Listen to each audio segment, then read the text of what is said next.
이 아침에 우리에게 주시는 하나님 말씀은 에베소서 5장 15절에서 20절까지의 말씀입니다. 그런즉 너희가 어떻게 행할지를 자세히 주의하여 지혜 없는 자같이 하지 말고 오직 지혜 있는 자같이 하여 세월을 아끼라. 때가 악하니라. 그러므로 어리석은 자가 되지 말고 오직 주의 뜻이 무엇인가 이해하라. 술 취하지 말라. 이는 방탕한 것이니 오직 성령으로 충만함을 받으라.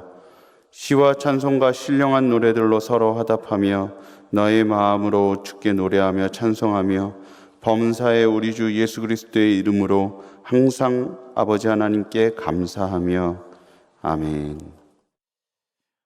우리는 살면서 다 마음속에 한 가지의 소원을 가지고 있습니다. 한 번 살고 가는 인생, 아름답게 그리고 가치 있게 살고 좋은 결실을 남기고 인생을 떠나고 싶다. 이런 마음을 다 가지고 있습니다.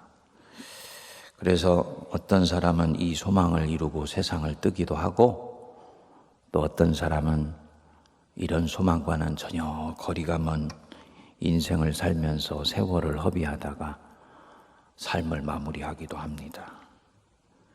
그리고 또 어떤 사람은 열심히 최선을 다해서 생을 살아내고 자기 나름대로는 의미 있는 인생을 살았다고 생각을 하는데 사실은 그렇지 못한 경우도 있어요.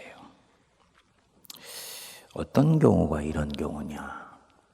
어떤 경우가 열심히는 살았는데 그 열심이 열매를 맺지 못하는 열심이 되는 경우가 있냐? 자기 속에 갇혀서 사는 사람입니다. 자기 속에 갇혀서 사는 사람. 자기 생각에 갇혀서 생을 살아내는 사람. 나는 열심히 살았고 의미 있게 산 것 같은데 오히려 이로 인해서 내 주변이 어지러워졌다든지 세상이 어지러워졌다든지 또 그런 시류에 편승하면서 사는 경우들, 이런 경우는 참 안타까운 인생이 됩니다. 신학의 세계로 적용해서 보면 하나님의 일을 한다고 열심히 했는데 결과적으로는 그것이 하나님의 일이 아니고 오히려 하나님의 나라를 흐트러뜨리고 어지럽히게 만드는 경우가 있어요. 그래서 오히려 뒷사람들이 그것을 수습해내기 위해서 또 다른 에너지와 시간을 쏟아부어야 되는 경우입니다. 그러니까 일을 하기는 했는데 오히려 집안을 다 어지럽혀 버린 거예요. 그 자매들이 가끔 그 남편이 그런 짓을 한다고 그러잖아요. 당신이 손대면은 정리가 되는 게 아니라 더 어지럽혀져서 내가 또 손을 써야 돼. 이런 케이스입니다. 예수님 시대 바리새인들이나 경건한 유대인들이 딱 이런 케이스였죠. 여러분, 이들은 진심으로 자기들이 하는 행동이 옳다고 생각했습니다. 자기들이 지금 하나님을 바르게 믿고 있다고 생각했어요. 그런데 결국은 그 신념 때문에 예수님을 십자가에 못 박았죠. 이들은 자신들의 경건이 겉과 속이 다른 경건이라고 생각하지 않았습니다. 거짓 경건이라고 생각하지 않았어요. 또 실제로 바리새인들 같은 경우는 굉장히 통합성이 있었던 사람들입니다. 그럼 뭐가 문제가 된 것이냐? 경건의 방향성이 문제가 되었던 것입니다. 경건하다. 이거보다 더 중요한 것이요. 내가 가지고 있는 이 경건, 하나님을 향한 열심, 주님을 향한 나의 이 강철 같은 믿음이 어떤 방향성을 가지고 있느냐가 굉장히 중요합니다. 이 방향성이 잘못되어 버리면, 즉 하나님이 지금 가시는 방향, 성령께서 우리를 이끌어 가시는 방향과 내가 가고 있는 신앙의 방향이 어긋나 버리게 되면 결과적으로는 하나님의 나라가 나 때문에 어지럽혀지게 되는 경우가 생기는 것입니다. 범죄로 치면 확신범이에요. 회심 전의 사도 바울의 모습.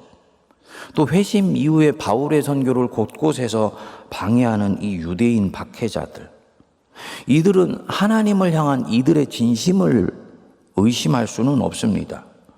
이들은 정말 믿고 확신한데 거합니다.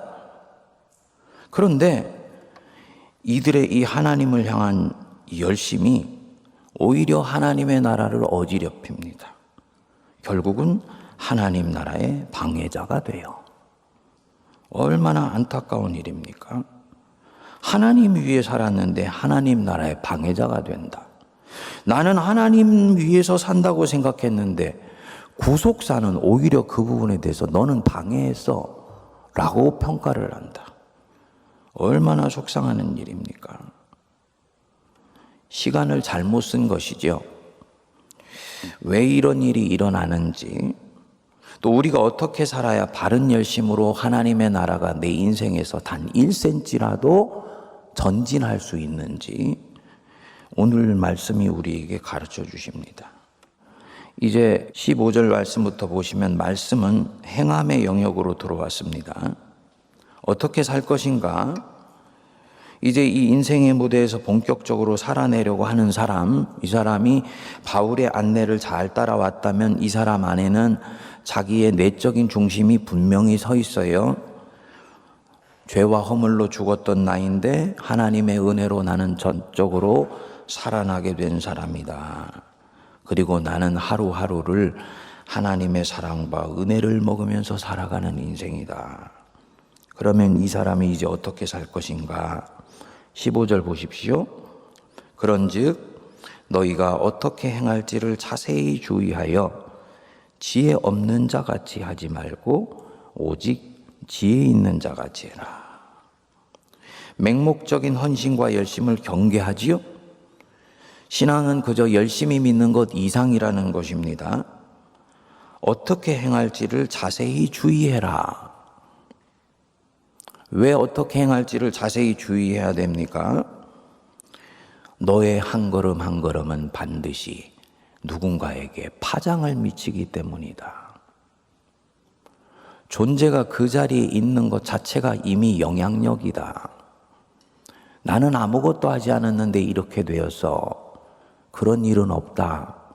네가 거기에 그 존재로 있었기 때문에 그 일이 일어난 것이다. 예. 내 작은 몸집도 공동체 안에서 여운과 파장을 미치기 때문에 내가 무엇을 할 것인지에 대해서 자세히 주의해야 된다는 것입니다. 그래서 16절을 보시면 세월을 아끼라 때가 악하니라. 이 세월을 아낀다라는 말, 이거 열심히 살라는 말만을 얘기하는 게 아니에요. 세월을 아낀다라는 말을 시간을 분초를 나눠서 사는 것으로 생각하는 것은 그건 영적인 게 아니에요. 제가 요즘 이제 6월 셋째 주부터 안식년을 가게 되면서 제가 없는 동안에 이루어져 있어야 되는 기본적인 목회 스케줄들을 미리 앞당겨서 소화를 해내고 있습니다. 그러다 보니까 정말 숨이 차요. 담임 목사들 사이에서 그런 얘기가 있거든요. 안식년 가기 전에 과로사한다. 정말 그 얘기가 무슨 얘기인지 알겠어요. 전에는 30분 단위로 쓰던 시간을 요즘은 10분, 심지어는 5분 단위로 나눠서 쓰게 돼요. 스케줄이 아주 빡빡하게 되어 있기 때문에 그럴 수밖에 없는 거죠.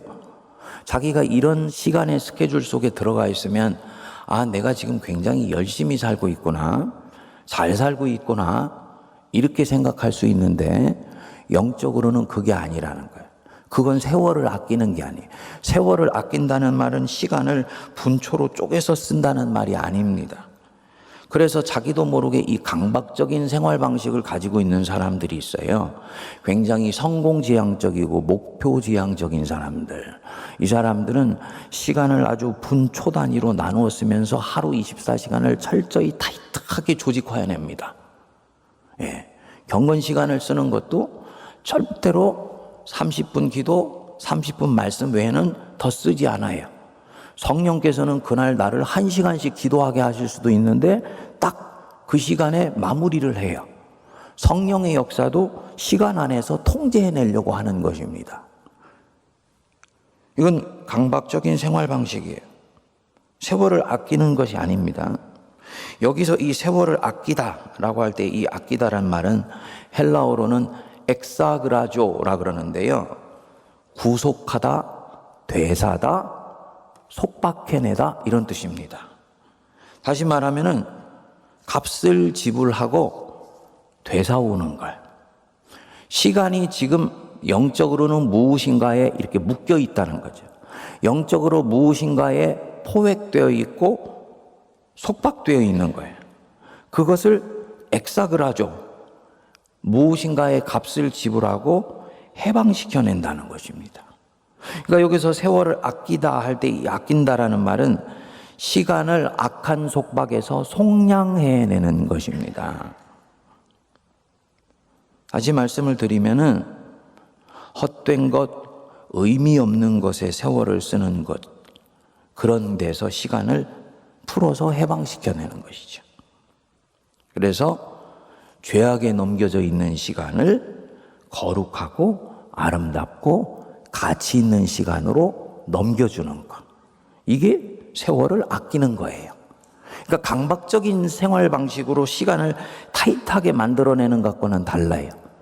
그러니까 사실은 시간을 분초 단위로 쓰지만 이 시간이 지금 무엇을 위해서 사용되고 어느 방향을 향해서 가느냐에 따라서 이 사람은 시간을 타이트하게 사용하고 있지만 세월을 허비하는 사람이 있을 수 있고, 느슨하게 시간을 사용하고 있는 것 같은데 그거 시간에 쓰는 방향이 하나님의 나라와 그분의 의를 위해서 아름답게 쓰고 있다면 그는 지금 시간을 속량해내고 있는 거예요.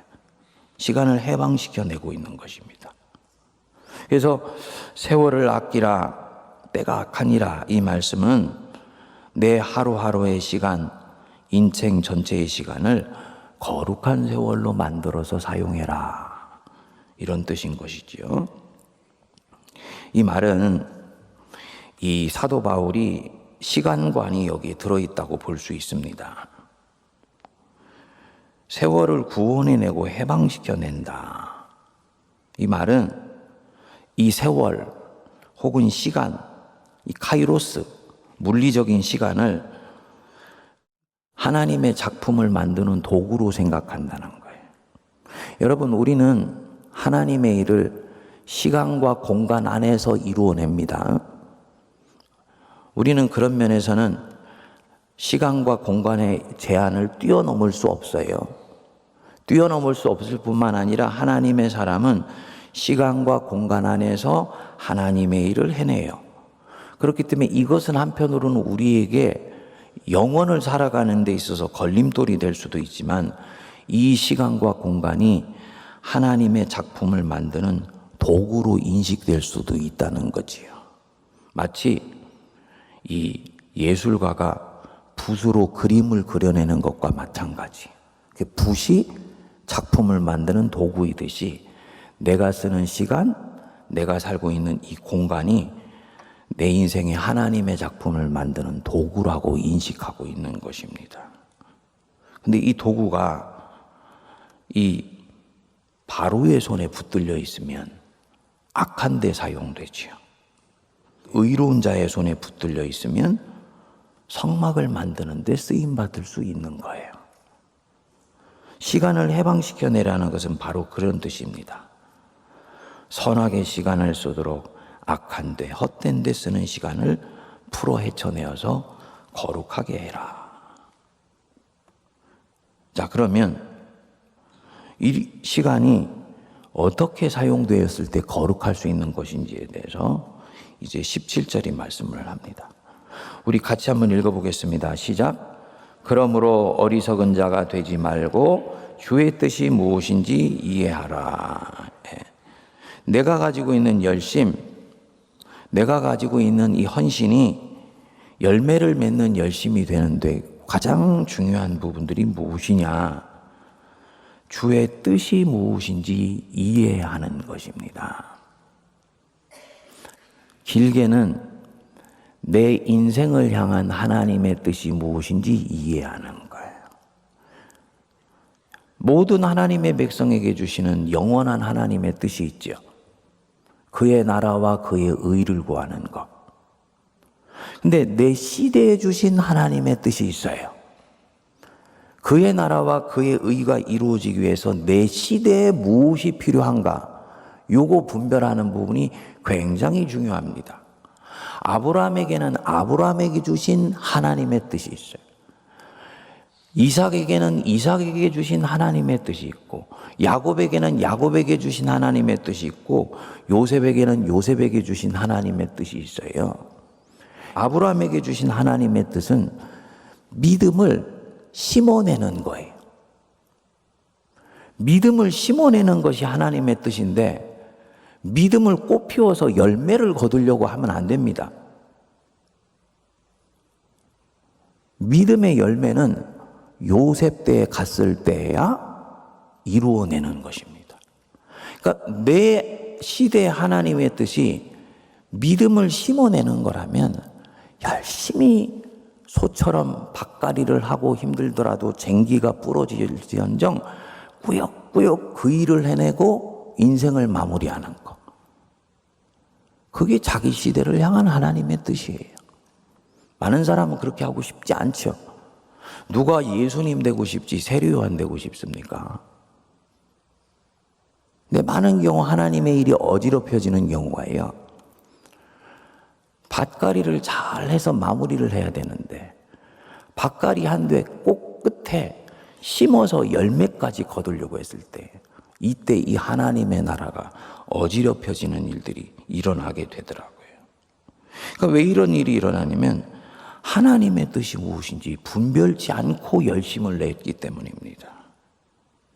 그래서 이 어리석은 자가 되지 말고 오직 주의 뜻이 무엇인지 이해해라. 굉장히 중요한 말입니다.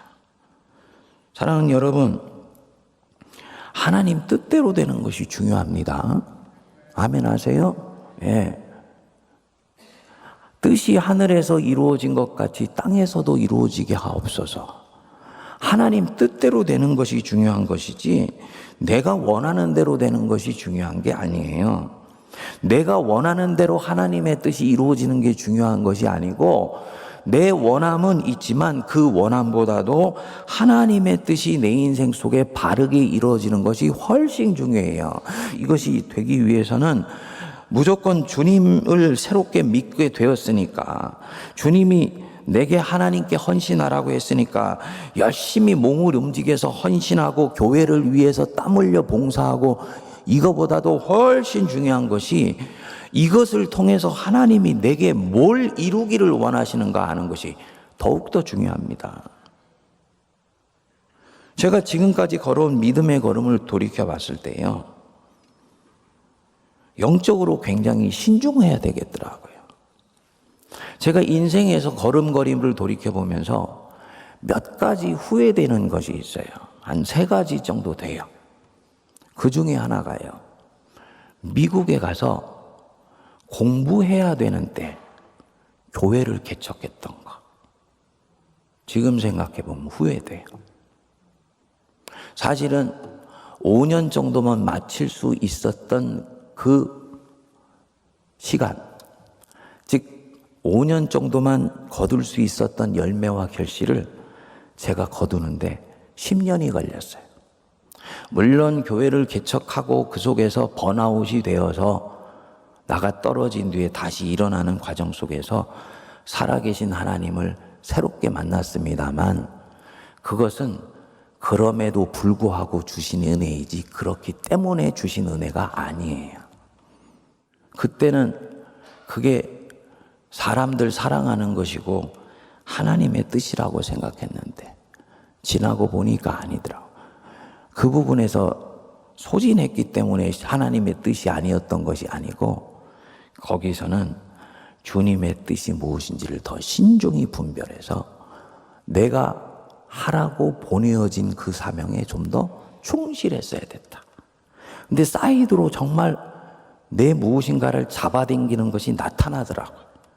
특히 그것은 내가 가지고 있는 성향, 나의 그 정열, 이것을 불태우게 만드는 그럴싸해 보이는 것. 근데 그것이 거룩으로 포장되어 있고 열심을 내었을 때 열매를 거둘 수 있는 것처럼 포장되어 있는 경우가 굉장히 많이 있습니다. 분별하지 못하면 이 부분들을 따라가게 됩니다. 시간을 굉장히 쏟아붓게 되는 거예요. 하나님의 뜻대로 가는 부분은 바로 이 부분에 있어서 불필요한 시간을 정리할 수 있도록 도와줍니다. 무엇보다 가장 중요한 것은요, 하나님의 뜻대로 되면 모든 것이 좋습니다. 자기에게는 잠시 힘들고 고달픈 인생이 전개되는 것 같지만 하나님의 뜻대로 되면 나에게도 좋고 다른 누군가, 이 뜻대로 되었을 때 영향을 미치는 모든 사람, 모든 공동체에게 다 좋은 것이 돼요. 성도님들, 하나님 뜻대로 내 인생이 전개되는 축복 받으시기 바랍니다. 이렇게 되려면 지금 내 인생의 국면에서 나를 향한 하나님의 뜻이 무엇인지 분별하셔야지 됩니다. 다윗이 사울을 죽일 기회가 있었지요. 놓아 보냈지요. 하나님의 뜻이 무엇이냐 다윗은 이때 알고 있었던 거예요. 언뜻 생각해 보면 광야에서 서바이벌 게임을 하고 있는 사람에게 하나님의 뜻이 무엇입니까? 광야에서 살아남는 것이다.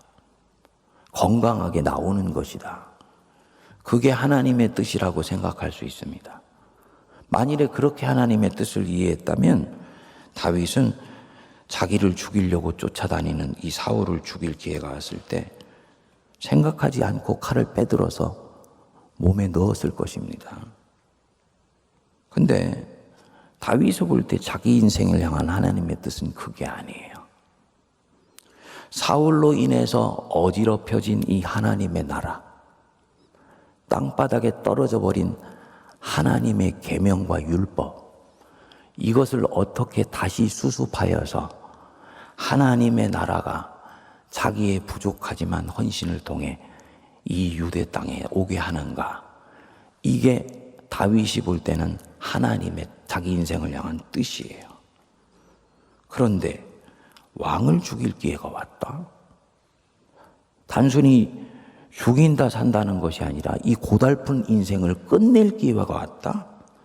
그것을 넙죽 받으면 자기는 살지만 하나님의 나라는 더 어지러워진다고 보는 거지요. 율법과 계명에 의해서 인생을 살아가는 사람의 표대가 보이지 않으니까 모든 사람은 이 사울처럼 그저 현실의 임기응변으로 적용하고 자기 자신이 됐을 때 살아남기 위해서 유리한 것을 그때그때마다 선택하는 이런 삶이 계속되는 것입니다. 다윗은 그렇게 가지 않습니다. 지금은 조금 힘들고 어렵더라도 계속 주의 뜻이 무엇인지를 이해했으니 그 뜻을 따라서 계속 갑니다. 이런 사람의 삶 끝에 굉장히 풍성한 열매가 거두어집니다. 사랑하는 여러분, 세월을 아끼십시다. 그리고 주님의 뜻이 무엇인지 이해하세요. 내가 하루 쓰고 있는 시간 중에 하나님 뜻대로 쓰고 있는 시간이 얼마나 되는지 잘 헤아리셔서 그 시간에 집중하실 수 있게 되기를 축복합니다. 기도하겠습니다. 하나님 아버지, 우리에게 주신 이 믿음의 때를 허비하지 않게 하여 주시고 세월을 엑사그라죠. 구속하며 구원하며 속량하며 해방시켜 거룩한 곳에 사용할 수 있도록 우리의 심령을 굳건히 붙잡아 주십시오. 무엇보다도 주님의 뜻이 무엇인지 분별하게 하셔서 거짓된 열심과 그릇된 열심으로 인생 허비하지 않게 하시고 하나님을 위해 산다 하는데 오히려 그 일이 하나님의 나라를 어지럽히는데 악용되지 않게 하여 주옵소서. 한 가지를 행할지라도 이 행함이 하나님의 나라를 내 인생 속에 단 1cm라도 확장시키는데 사용되게 하셔서 우리 인생의 말년에 주 앞에 올려드릴 열매와 결실이 풍성하게 하여 주옵소서. 이제는 우리 주 예수 그리스도의 크신 은혜와 하나님 아버지의 무한하신 사랑하심과 성령님의 위로교통 감동 감화 역사하심이 세월을 아끼며 주의 뜻이 무엇인지 분별하고 이해해라, 이 말씀을 가슴에 붙들고 하나님 앞에 묵상하며 깨달으며 주의 뜻을 물어 그 뜻에 단호하며 분명하게 실천하며 고백하며 반응하기로 다짐하는 모든 거룩한 주의 백성들과 이들의 삶의 자리 위에 피로 값주고 사신 우리 세문안교회와 이 나라 이 민족과 온 열방 위에 이제로부터 영원토록 함께하옵시기를 간절히 축원하옵나이다. 아멘.